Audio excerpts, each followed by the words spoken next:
Henry Smith is, of course, the MP for Crawley, but he's also the chair of the very influential all-party group for the future of aviation. He's been chair of that, I think, since about October 2020, and it's had a really influential role in terms of influencing government policy, and no doubt we'll hear more about that from Henry. Stewart also needs very little introduction. He is, of course, Chief Executive of Gatwick Airport Limited. He just reminded me, though, that he hasn't always been that grand, that he started his working life as an apprentice with Black & Decker in his native Durham. So it's been all up since then, I assume, Stewart, but anyway, you might want to reflect on that. Okay, so the way it's going to operate is if everybody could stay on mute, except when obviously invited to ask a question. We've got the chat facility that you can use if you prefer to put your questions in writing, and I will draw questions and comments from that and try and group things together to help so we can cover as much ground as possible. Okay, well we've tossed a coin, and I'm not sure if Henry lost or won, but anyway, Henry, we're going to invite you to go first to give your sort of opening remarks, reflections, whatever you'd like to do on the story so far and how you see things developing. No, I'm happy to serve first or go into bat or whatever analogy you want to use. Jeff, thank you for asking me to attend this meeting. How long do you want me to sort of give an introduction before going over to Stewart? And 10 minutes would be fine with us. Okay, all right. There's no strict rules. Okay, all right. Well, good morning to everyone. It's good to be back at an Ask the Expert event, and it's a shame we can't meet, obviously, in person. But hopefully we'll be able to do that again soon. But Jeff, as you say, I paid tribute over the last 18 months to a number of events that you have run that I think have been extremely successful, that I've either participated in or I've been an observer on. So thank you for doing this and keeping everyone very much together. Almost, where do I begin? The last 18 months have been, of course, unprecedented. There's a lot of hyperbole around COVID and all sorts of lessons that I think have been learned and will impact the way we work for the foreseeable future. But certainly, I think the most acute impact for the Gatwick Diamonds area economy, if I can put it like that, has been worse than the sort of average for the UK. And for example, on most parameters, the sort of Crawley area economy has been the second worst affected community anywhere in the United Kingdom as a result of the COVID-19 pandemic.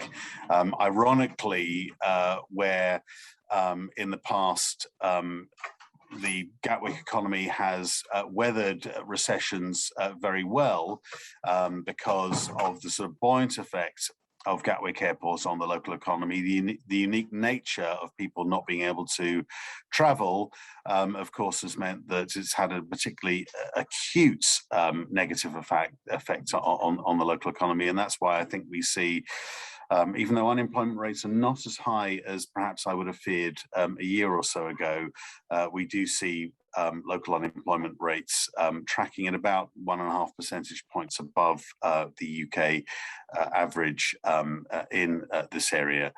And, you know, it has been devastating. Who would have thought that we would have seen a situation whereby flights were down by as much as around 90% going from Gatwick Airport. And of course, that doesn't just have an immediate effect on the airport itself and the thousands of people that it employs, not only just the airlines and the ground operations, but of course it has a ripple effect on the wider sub-regional economy, and indeed as an island trading nation on the UK economy as a whole. It's estimated that aviation and travel accounts for about 4.5% of UK GDP. So it is a significant factor for the well-being that we have. And that's why, as you mentioned, in your introductory remarks, Jeff, last year I established and I chair, a bit North Korean, I established it and then I decided to chair it, the future of aviation all-party parliamentary group. And really, essentially, the reason for that was not just a parochial reason, although that's a big driving force to try and help the Gatwick area economy, but also the fact that, as I said a few moments ago, international connectivity as a nationwide economy is something that's absolutely essential. So it's been like wading through treacle over the last 18 months or so, trying to make the case for aviation support, trying to make the case for sensible, pragmatic and safe reopening of international travel. I do think that we have had perhaps a slightly over cautionary approach to international travel in this country, compared certainly with our main competitors in the European Union and the United States, although perhaps not as bad as some countries like Australia and New Zealand. And it has been sort of a question the whole way along this campaign of sort of 2 steps forward, 1 step back. But I do think, rather than just sort of going over sort of historical context that I think we're all well aware of for the last 18 months, I do think that in the last week we have seen significant optimism and signs of recovery and improvement. In fact, I was just in Stewart's office a week ago, last Friday, up in the South Terminal. Eerie for anyone who's been through the South Terminal to see it closed like that. But as we were meeting, the latest travel advice came through from the Transport Secretary, which essentially one of the big campaigns that my group were pursuing really over the last 6 or so months has been to have a much more sensible testing regime. So the fact that you had to do a test within 3 days of departure, get that registered and recognised by the passenger locator form, and then a PCR test for most destinations within 2 days of returning has just been complex. I've travelled several times over the pandemic, both long and short haul, and it really is. It really is. You know, there are points when you almost give up for going through all the hoops that you have to jump through.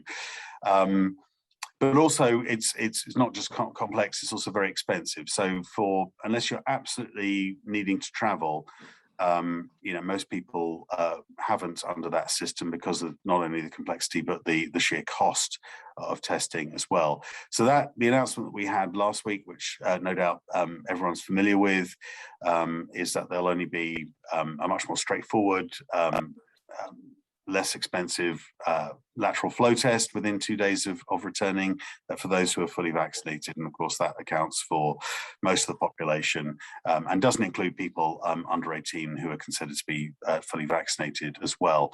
I think another significant development is, whilst we opened up to fully vaccinated passengers from the United States several months ago, the US has now rescinded their Executive Order 212F, which means that from the 4th of November, we'll be able to travel to the US, as will EU citizens who are fully vaccinated as well. And that's very significant, actually, because for every day that we haven't been having meaningful transatlantic communications, connectivity internationally between the US and the UK, it's cost the British economy £23 million per day. So I think that sort of gives some sort of idea of just the significant impact that travel restrictions have had. So I think we're entering a much more pragmatic period of travel. I think that will open up. I was with the Transport Secretary the other day, and he is keen. A lot of the drag in government is actually Public Health England. He is keen to make sure that the new lighter testing regime comes in time for the half-term holiday, which I think is very important, so that industry and the sector can really start to recover, and also plan for the future. A lot of issues for international travel is being able to plan for, you know, tickets go on sale up to a year in advance, and it's important that operators have a degree of certainty. And of course, we saw really the rug pulled out from a lot of operators earlier this summer and last summer, when travel was on again, off again, and it was very confusing, and people were having to rush back from Portugal or Spain or wherever. So a degree of certainty going forward, so that companies can plan, I think is extremely important. Obviously, we're entering the winter months. We're not quite sure what's going to happen with COVID-19, but personally, I think we need to have an attitude where we recognize that this virus is a new coronavirus, and it will be with us probably for the rest of our lives, and we will probably have to have a rolling vaccination program and boosters, as is the case that's already been rolled out from last week.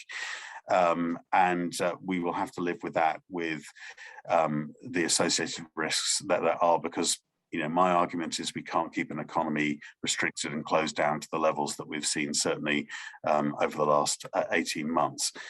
So in terms of Crawley, just briefly before handing over to Stewart, we have quite a lot of investment coming from central government to try and recover and diversify the economy.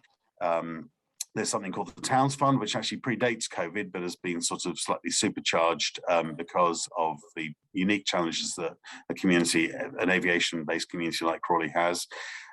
So there are plans to institute an innovation centre to try and diversify the economy, as well as other direct supports coming in as well. Our economy had been diversifying quite significantly over the last decade or so, and that needs to continue.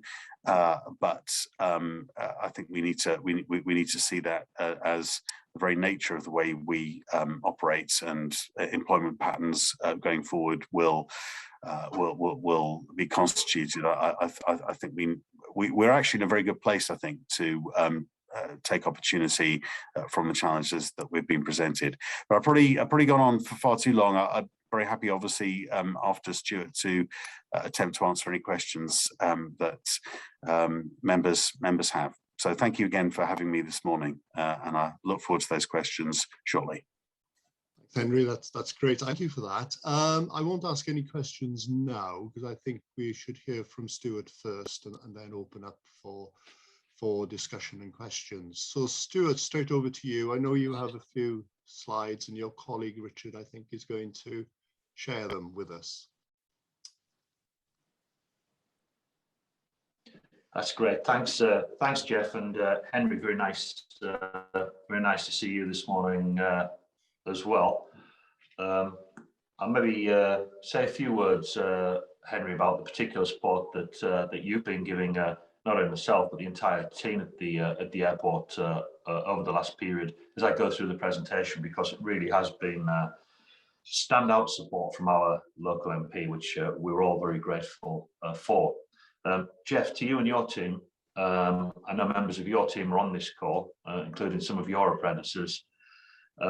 Very grateful for the opportunity to give members an update today, really on the business at Gatwick, the journey that we have been on, what our future calls are of government, in addition to the easements to the travel rules that we saw last week that Henry's referenced, and then talk a little bit about our future plans for the airport, particularly around the use of the existing northern runway, and just to introduce the public consultation that is currently ongoing, that members may well be interested in looking at in full detail, and then expressing their views, which will be very welcomed on the airport's behalf.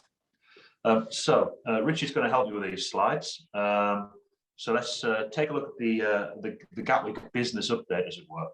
I'll just sort of reflect back on just what a strong airport Gatwick was before the pandemic hit, and very much we're hoping to get back to being a strong airport like this as quickly as possible. But you know, if you look at Gatwick, we really were performing well pre the pandemic. On an annual basis, we were seeing just over 46.5 million passengers. We were serving over 230 different destinations. And in recent years, we've seen significant growth, particularly in our long-haul destinations right across the globe, which introduce choice for passengers, not just traveling for leisure or wanting to visit relatives or friends abroad, but importantly also for businesses. And we do know that if we want to maximize the business opportunity on a route, it's really important to have direct connections. So certainly when we start to recover, establishing not only our really strong European networks, but also our strong long-haul networks will be a top priority. As you'd expect, Gatwick obviously allows British citizens to travel abroad, but we also bring in many overseas visitors, adding to the UK economy. And you can see on the bottom left of this slide, pre the pandemic, we were bringing in over 5 million overseas visitors each year. We support significant numbers of jobs on the airport campus, but probably more importantly for the region, we have a catalytic effect.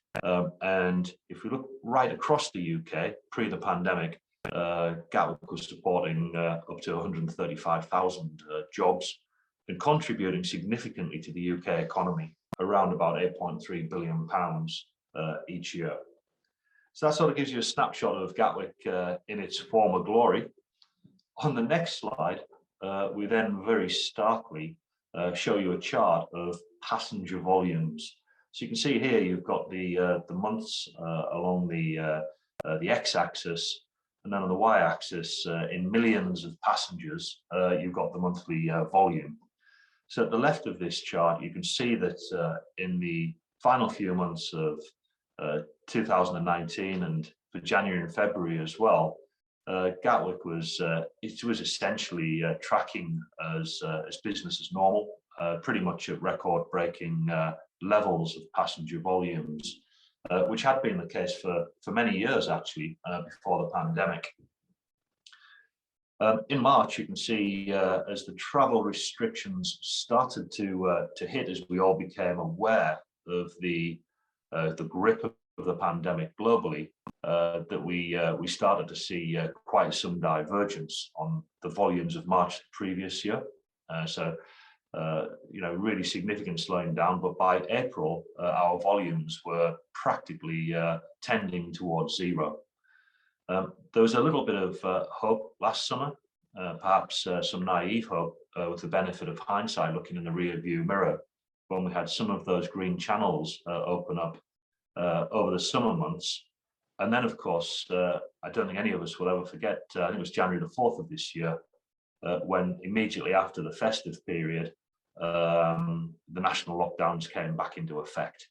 And if you look at the traffic volumes during the course of 2021, it's now highly likely that Gatwick will actually see less passengers in 2021 than we did even in 2020. We saw about 10 million passengers in 2020, and we're not expecting to see more passengers than that in 2021. In fact, in the first 6 months, we saw only 500,000 passengers. And to put that into context, in the first 3 days of August, usually we'd see about half a million passengers. That's astonishing, really. But as we've gone into the summer, with the really successful rollout of the UK vaccination programme, and with many of our big markets now either catching up with their vaccination rollouts, they were behind us, or in some cases actually overtaking us, then progressively we've started to see the government put in place opportunities for passengers to travel. As Henry rightly said, initially that was with quite some restrictions, but we very much welcomed the government update on Friday last week. We think that will make a significant difference over the winter and as passengers plan for their travels in 2022. But we do think there's still more work to be done on the restrictions if we're to really start to see the recovery come through. In terms of the impact on the airport, I think for those of you who have followed us closely, and as Jeff alluded to earlier, and Henry, the impact has been very, very significant. If I talk to the airport company, so the company that I'm responsible for, over 40% of the people employed at Gatwick have actually left the business from the period of March 2020 through to today. So you can see there our employee count has significantly reduced over this period. I'm pleased to say that the majority, but not all, of the people who have left our business have left on voluntary terms, and all have left on generous terms. We're quickly coming towards the end of furlough, matter of days away now. We've made extensive use of furlough, which we're very grateful to the government for. That's enabled us to protect those 1,900 jobs that you see in the earlier bullet. But just to put it into context, on a daily basis, about half of our existing colleagues at Gatwick continue to be furloughed. So we're by no means out of the woods. How's this manifested itself in terms of our P&L? Well, our full year results last year, which are all available publicly reported, that we lost just less than £500 million in the calendar year 2020. And with the very low volumes of passengers in 2021, in the first half, we lost just short of a further £250 million in the first 6-month period of this year. So our losses have been quite significant, to say the very least. What we've had to do is to obviously manage our operational expenditure so that we hold on to our cash in this period, hence some of the restructuring of the business and the renegotiation of all of our operational expenditure contracts. But what we've also had to do is to really apply the handbrake to our capital expenditure.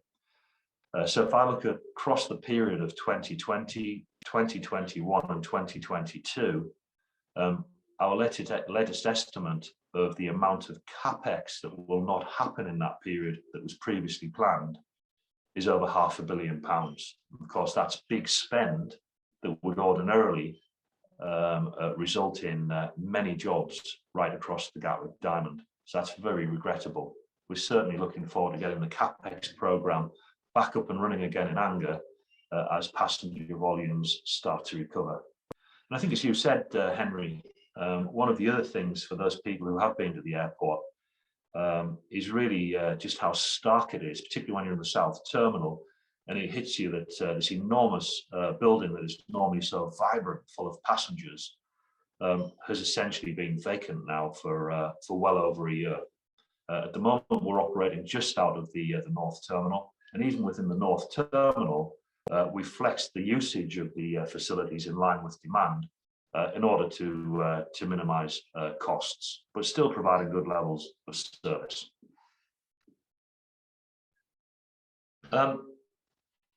On this slide, I'd really just like to call out particularly Henry and particularly the importance of the Future of Aviation All-Parliamentary Group, which, as Henry said, he set up and also chairs. But we're very grateful for the fact that our local MP has been so forthright in supporting our industry and supporting all of our colleagues, not just in the airport company, but right across the entire airport, all of the companies operating at the airport and all of the businesses that benefit from the airport more broadly across the region.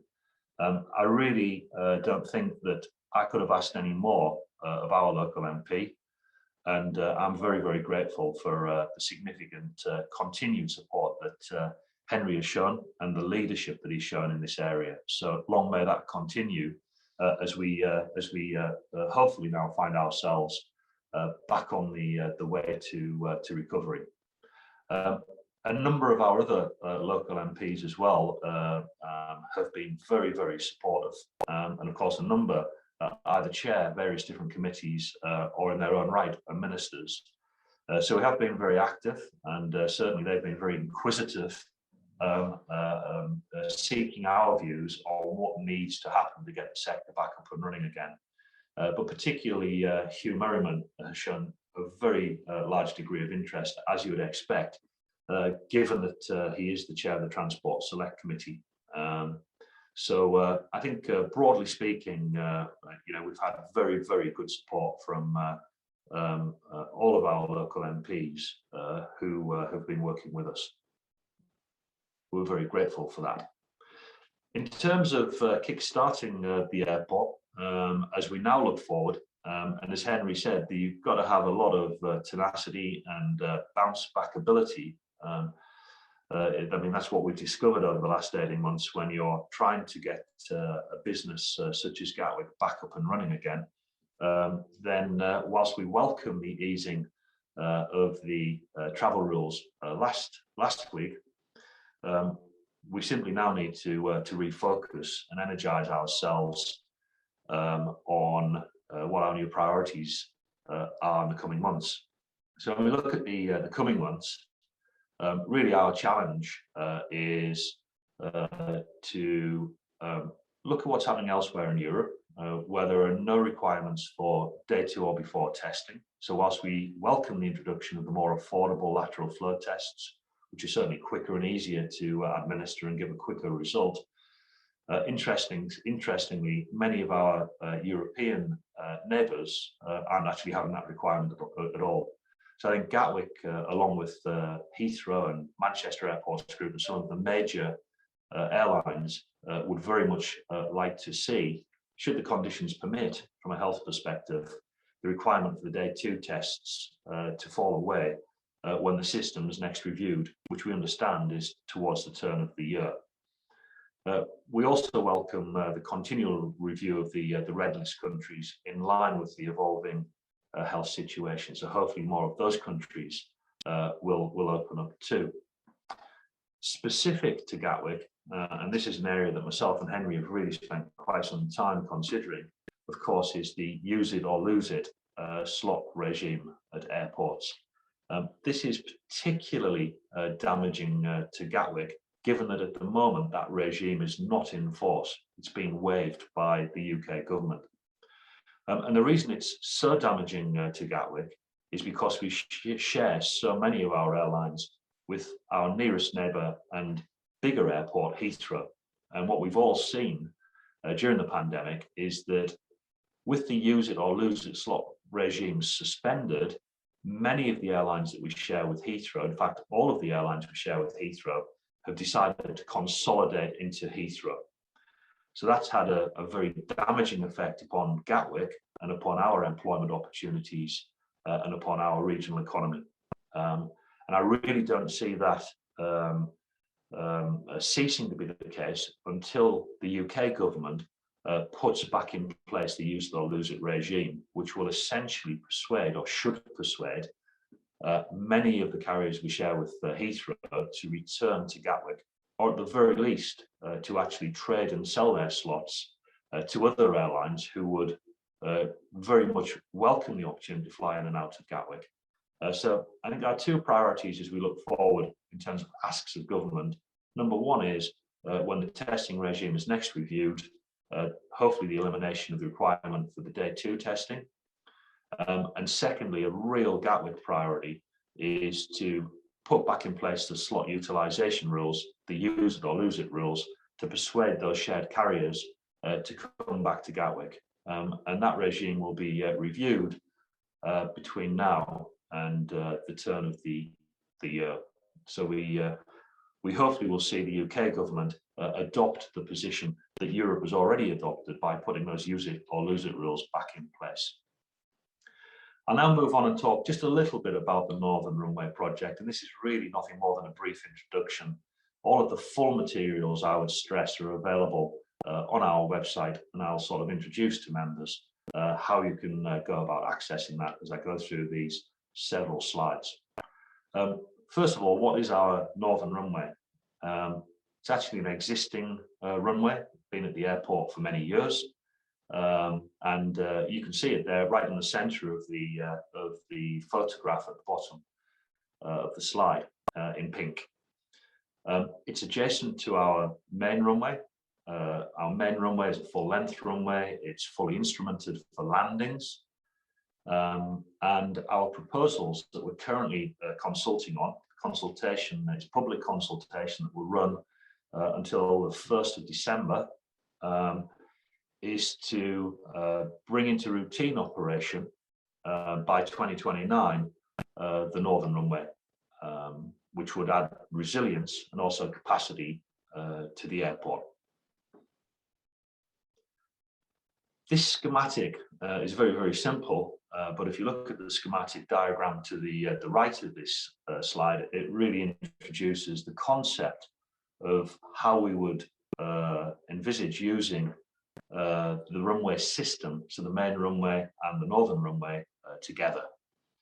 What you can see here schematically is that the existing main runway would receive all landings. So those landings would approach the existing runway in a very similar manner to how they do today.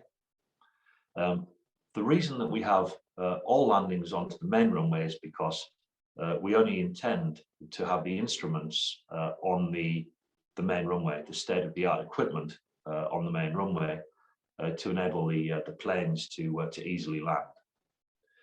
What we'll then do is have the larger planes and some smaller planes depart from the main runway.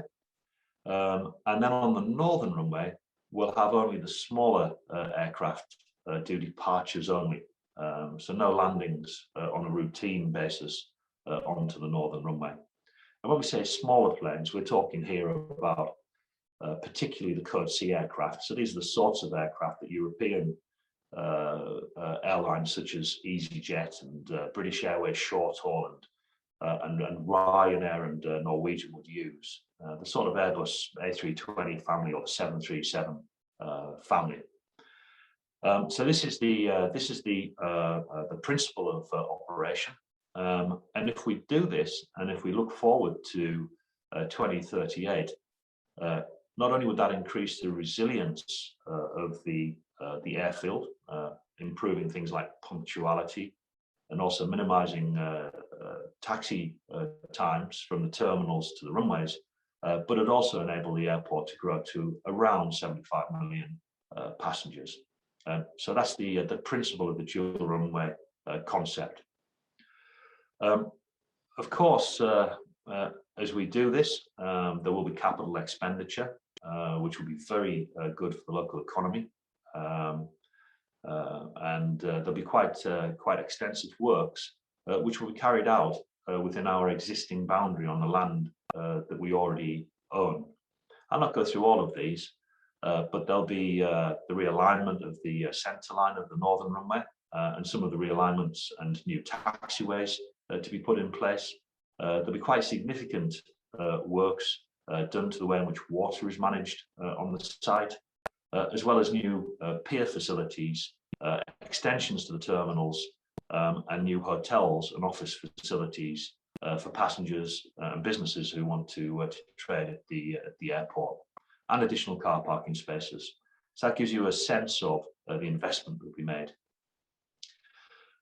In addition to this, we've also done quite some work, and this is fully detailed within the consultation documents around improvements that we want to bring forward to the road system in and around the airport, which I think shouldn't only be welcomed by passengers using the airport, but also, I would argue, by local residents who want to drive by the airport in the course of their normal business, but not use the airport.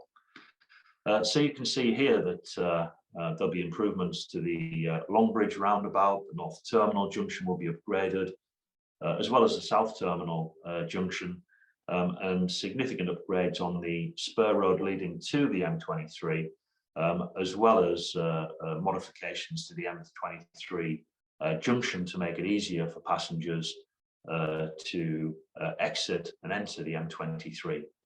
So quite a significant investment, making it better for airport users and also for local residents to the roads. Jeff, I think you'd expect us to talk about the economic benefits of these schemes. So the experts who have done this work for us, when they look forward to 2038, have forecast that on the airport itself, by 2038, presuming that this scheme gets permission from the government, it's built, then we should expect to see just over 3,000 additional jobs created. In the Diamond, which will be particularly interest to members, just over nearly 11,000 jobs created by 2038. And if you look at the UK as a whole, this should stimulate about an additional 20,000 jobs and 1.6 billion of additional GVA. So a really significant economic benefit, both locally and nationally.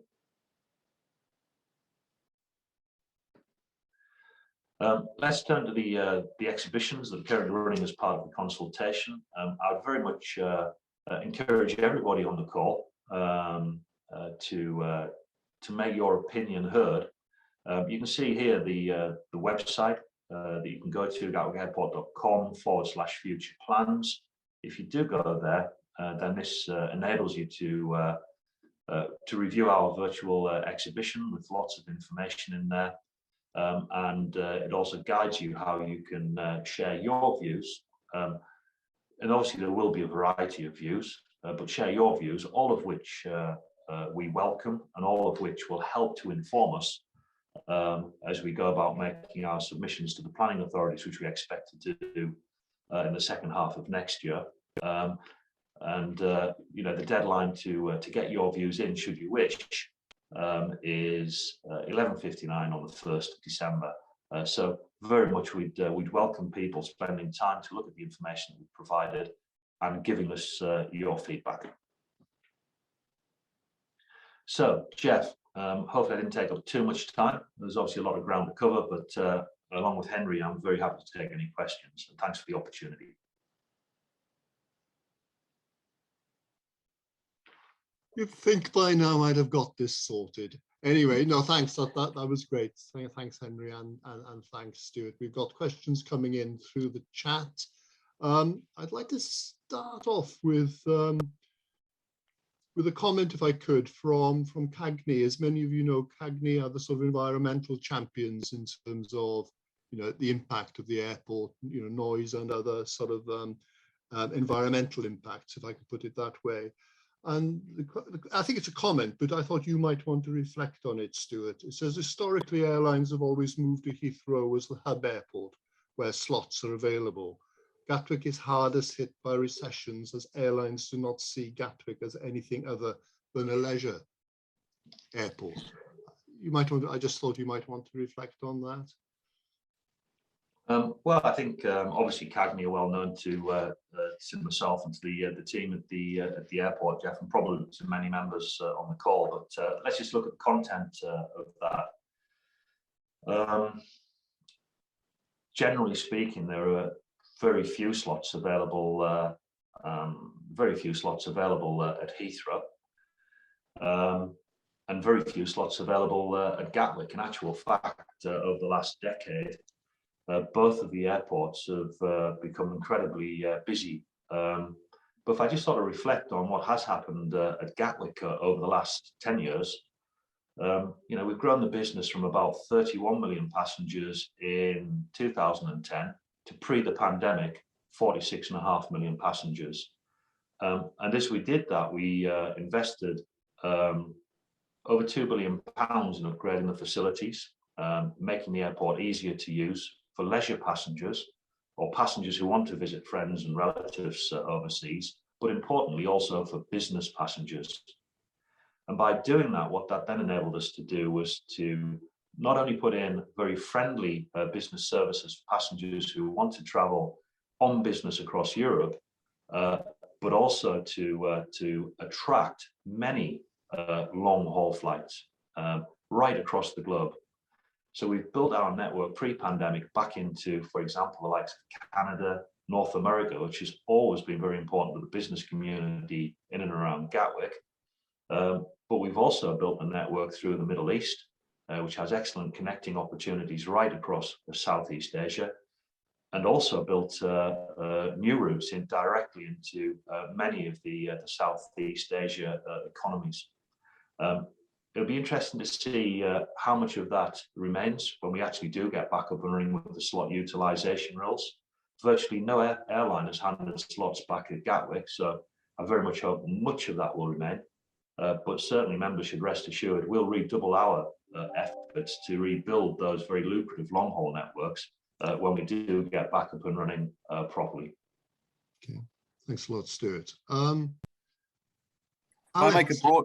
Sorry, go ahead. Sorry, Henry, can I just make a very briefly a Yeah. broader comment? Because there can seem to be sort of a tension there between the commitments that this country has made to be net zero carbon by 2050 and recovery of aviation. And you know, I think as a local community representing Crawley, a lot of people are employed through the sector, either directly or indirectly, but also there are people who are concerned about noise and pollution, quite rightly so, in the local area. So just ironically, just a month before the first national lockdown in February 2020, UK airlines committed to net zero carbon by 2050 as well. The governments have set up with industry the Jet Zero Council to put investment into alternative fuels. So I do think that there is an opportunity that we can both, to use that well-hackneyed phrase, but we both can build back better from this pandemic, but do so in a much more environmentally sustainable way. So I don't think it's a mutually exclusive choice between growing our economy or protecting the environment. I think we are very well placed as a country. Just as we were responsible for the first industrial revolution in the world, I think we can be at the forefront of the technologies that both address climate change but keep us interconnected as a country as well. Thanks, Henry. I didn't mean to exclude you there at all. That actually picks up on a couple of the comments and questions that have been raised. We might come back to those. Some good points being made on, for example, on what could be done to promote the use of hydrogen as a fuel. But I'd like to turn next to someone who first entered the chat room, and that's Alex Binks of AV Placement. Alex, could I invite you to put your question yourself? Yes, thank you. Yeah. Hello to the group and hello to Henry and Stuart. Just a quick introduction to Henry and Stuart. My name's Alexander Binks. I've created a business off the fact that I was made redundant from Boeing, along with many other people on the airport during the pandemic. My business is here now to help displaced aviation professionals find alternative employment utilising their skills. So it'd be nice to know if you would support such a business like that in helping these people utilise those skills for the foreseeable future until the recovery of the sector. Okay.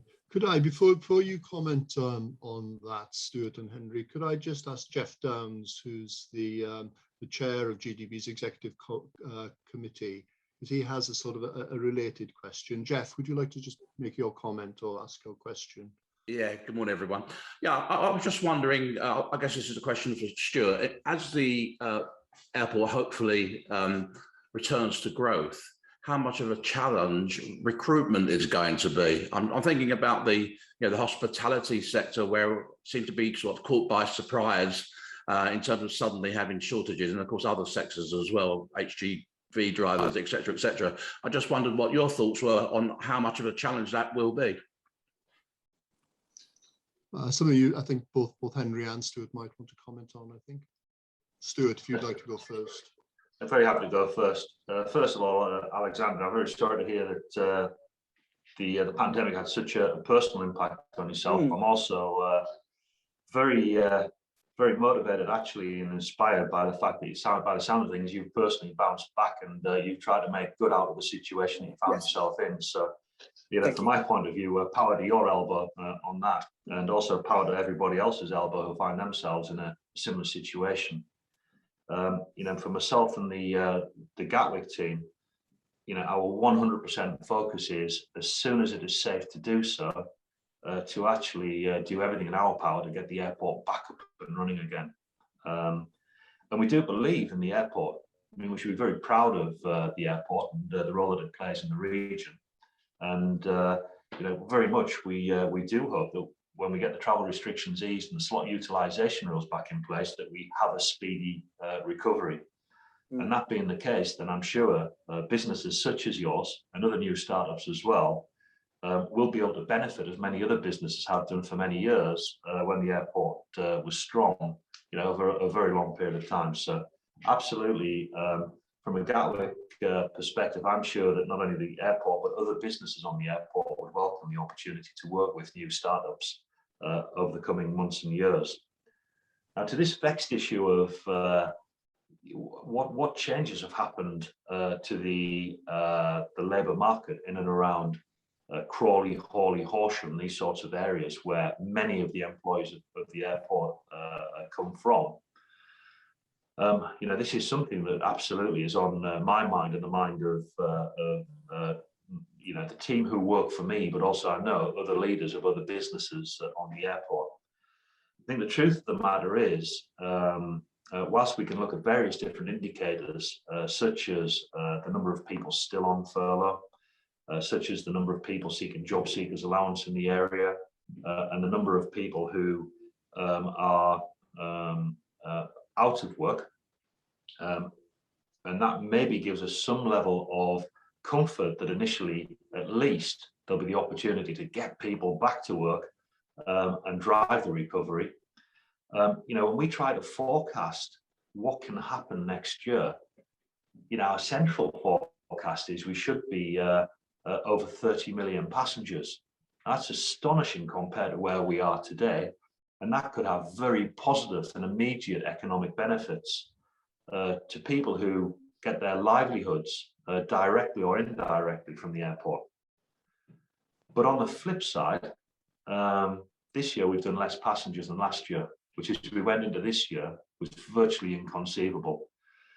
So what we're having to do is to be very agile. I think as we go through the coming months, there'll be certain signals. For example, do the travel restrictions continue to ease? Do the slot utilisation rules come back into force? And in our broader domestic economy, do we continue to, as best we can, start to learn to live with the impacts of COVID?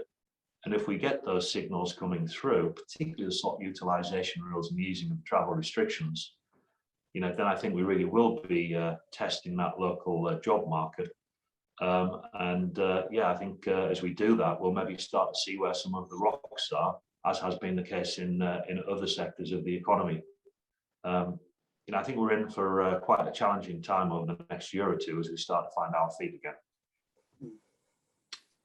Henry, did you like to comment briefly on that? Yeah, I very much endorse what Stewart has just said, and I congratulate Alex for his innovation. You face adversity and you've turned it around, and absolutely that is very much worthy of support. And just a footnote really to that as well. I know that many flight crew, for example, obviously, trained to quite a medical extent because of their duties on board, redeployed to the vaccine rollout, which was amazing to see at Crawley Hospital and other vaccination centres around as well. So, I've been very proud of the way that the local community, local businesses have flexed to meet the challenges. And as Stewart says, we've got challenging periods ahead of us. But I'm, supremely confident in the group of businesses and the community we have around us, that those challenges will be met. I mentioned that unemployment, I think, is 6.4% in Crawley constituency at the moment, about 1.5% above the national average. So there will be a huge demand for jobs coming back, but there is capacity in there. But yes, it is quite a daunting challenge, and there are other sectors of the economy that are short of workforce as well. HGV drivers, perhaps being one of the more highlighted ones in the news recently. So those are the challenges we will be facing. But I think we understand the problem, and therefore we're in a good position collectively to address that. Thank you. We have another excellent example, actually, of a company adapting. Airbase UK. Hugh Jenkins of Airbase, would you like to put your question? Both of them or one of them? Well, Let's go with the first one. I was looking at was which perhaps is mainly for Henry, is to do with the additional help. Yeah, so as a company that maybe retrospectively mistakenly bought a company in an MBO in August last year, cash flow has been tight. Our revenue is down to 25%, and our business rates have remained the same and actually seem to have gone up this year. So Henry, I was obviously appreciate everything you've done for the industry and the area over the last couple of years in very difficult times. I was wondering if there were any positive outcomes and actual benefits coming to local companies that we hadn't yet heard about. Obviously talked about a lot of support for the industry, but would be keen to know if there's anything wider for suppliers to aviation and SMEs. See, we've had the grant scheme, but that accounts for sort of 25% of a business rates bill for us, whereas we're at 25% of business. You don't have to be a genius at maths to know that doesn't make up a massive shortfall. So essentially, is there anything additional coming from the government that's industry specific?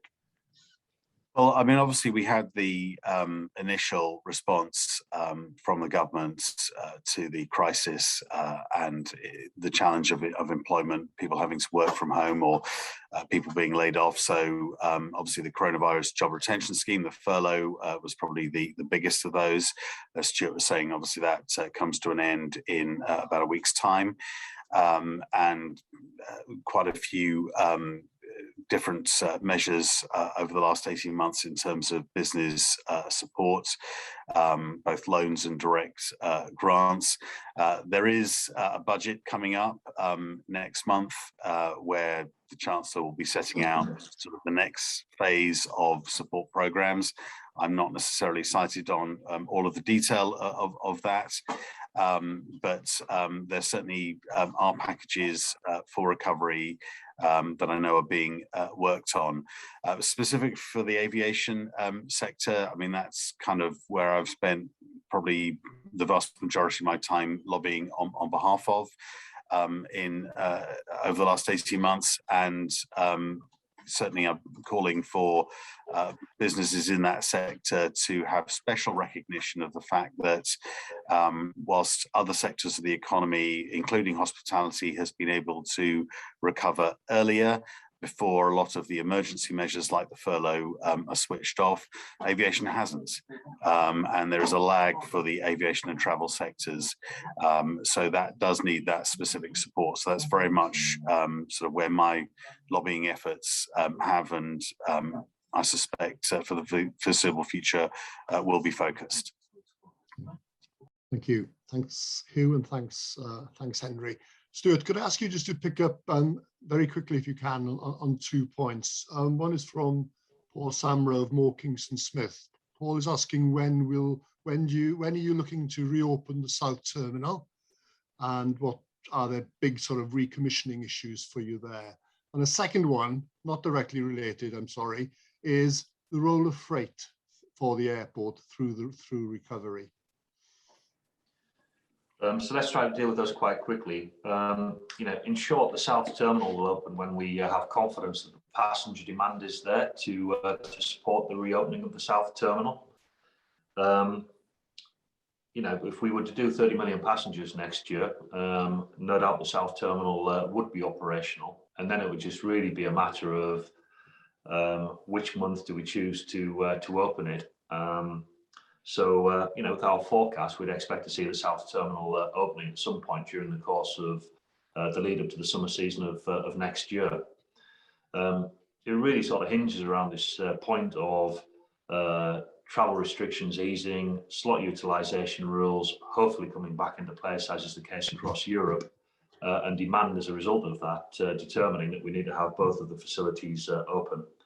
Certainly from my personal point of view, it would be a happy day when the South Terminal does eventually open, because throughout this period, I've personally had to walk to my office, which is through the South Terminal on a daily basis. And I must be honest, from time to time, particularly in February and March of this year, that was quite a demoralising experience. So let's hope it's open before too long. In terms of recommissioning, we have kept the equipment in the South Terminal serviceable. So whilst there are certain small aesthetic jobs that need to be done, we're actually in a good place to open it up from an operational perspective. But of course, there's lots of associated work to do. For example, getting all of the retailers restocked, getting all the retail staff back in to create that passenger experience that people will expect once we get the terminal back up and running. As for freight, interestingly, I think the only people who I've talked to over the last year within our sector who have had a very buoyant period of time are the freight operators, largely driven by some of the changes to how we as a nation have gone about living our daily lives. So a lot more internet shopping, a lot more freight coming in as a result of that and being shipped around by air, it would seem. So at Gatwick, we have in recent years, pre the pandemic, really been growing freight. That's largely as a direct consequence of the long haul routes that we've launched and the belly hold freight that comes as a result of that. You know, very much we hope that when we do return to, let's say, more normal operations, we'll continue to see good levels of freight come through the airport and hopefully growth too. Okay, that's great. Thank you, Stewart. We are out of time. Stewart, Henry, can you spare another couple of minutes, or do you have to shoot straight away? Jeff, I've got about another 5 minutes, but then I do need to move after 5 that. minutes. Okay, I just likewise 5 or 10 minutes. Okay, well, it's one area I just want to explore a bit more because it's come up in several questions, and that's, you know, we are supportive and we fully understand the importance of the airport as an economic driver, but there's a range of questions in terms of how you square airport growth and environmental impact. So questions, for example, around you know, anything further on how we can move to more environmentally friendly fuels. I know that's not directly in the control of the airport. Issues raised by, I saw another one from Cagney, which was relating to the frequent flyer tax. So anything further you can say in terms of how you square that circle, if you like, between, you know, the positive side of airport growth and it being a driver of our economy and environmental impact. And so a couple of quick comments from both of you to finish off, I think would be nice. Maybe I'll go first and let Henry sort of finish off on this one, Jeff. I think, you know, when we've put together our proposals for the growth, we've tried to consider a whole range of different sustainability matters. And the sorts of things which, you know, we have taken into consideration locally, and particularly some of the noise impacts, which we know trouble a small number of local residents, the overflight. So if you were to look at our consultation documents in the virtual exhibitions, what you'll see is some of the proposals that we've put forward to essentially create what's called a noise envelope. And it means that, you know, for the first time, Gatwick would have parameters within which it must operate if it's to grow. So it would sort of set out parameters of the maximum noise impact that the airport would have as it grows out to 75 million passengers in 2038. So I think that should be, well, hopefully we would hope that's welcomed by local residents, that we're doing the responsible thing on that local issue.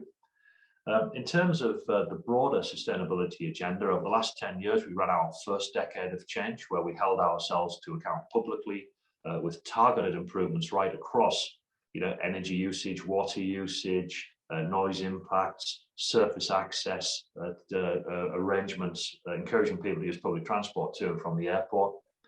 And during the course of the pandemic, we've now created and recently launched our second decade of change, which sets ourselves very stringent and challenging objectives over the next decade from a sustainability point of view. You know, one of the things that very much interests me, and I know that people, in the aviation industry is, over the next decade, how can we work with government, with airlines, and with energy producers to introduce in a meaningful way, particularly the use of sustainable aviation fuels. So this is where, for example, you can recapture, for example, carbon and convert that into a sort of ethanol mix that can be added into virgin kerosene. So that you're really sort of starting to develop fuels which are more sustainable for the future. That, coupled with developments in the fuel efficiency of the aircraft with the latest engine technology, I think is something which will be very interesting to see how that evolves over the next 10 years. And then outside of that sort of period, let's hope that the equipment manufacturers really do redouble their efforts on things like hybrid, battery operated, or perhaps even hydrogen fueled planes, in a not dissimilar way to what we're actually seeing happening with cars on the highway. So as you can tell, there's a lot of interest and a lot of work going on across the sector in these matters. Thanks, Stuart. And Henry, the final word to you. Yeah, just following on from without repeating what Stuart has said, most pollution around airports aren't from the aircraft, it's from the ground operations and from people accessing the area. So one of the silver linings of COVID and people not being able to travel through the airport has been that the £150 million station upgrade at Gatwick has been able to go ahead of schedule. So that's been an advantage. They've been able to work more quickly because of fewer passengers going through.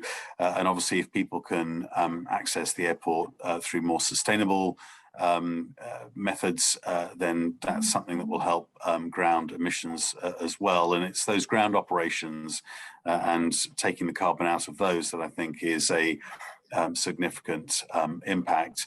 But technology is, I think, a significant answer, and that's why just earlier on I spoke about the Jet Zero Council that's been established between industry and government, so that this country is at the forefront of biofuels, of electric aviation, certainly for smaller and short haul flights, and other solutions as well. Technology and innovation, I think, will be the answer to addressing climate change across the board, and aviation, I think, will be very much part of that. Well, thank you, Henry, and thanks you, Stuart, and apologies that we've overrun a little bit. We haven't been able to do justice to all the questions that have come up in chat. What we will do is copy those chat lines to both Henry and Stuart so that you have some wider feedback. So if everyone could just join me in whatever way you feel fit, sort of thanking Stuart and Henry for their time today and for their very insightful contributions. So a virtual clap, maybe. Right. Okay. Well, thanks to everyone. Look forward to seeing you, as many of you as possible, at the Cottesmore Hotel Golf and Country Club for our AGM and members meeting on Tuesday the 28th, in person, in beautiful surroundings. I don't promise you a round of golf, but I promise you a good meeting and a good lunch.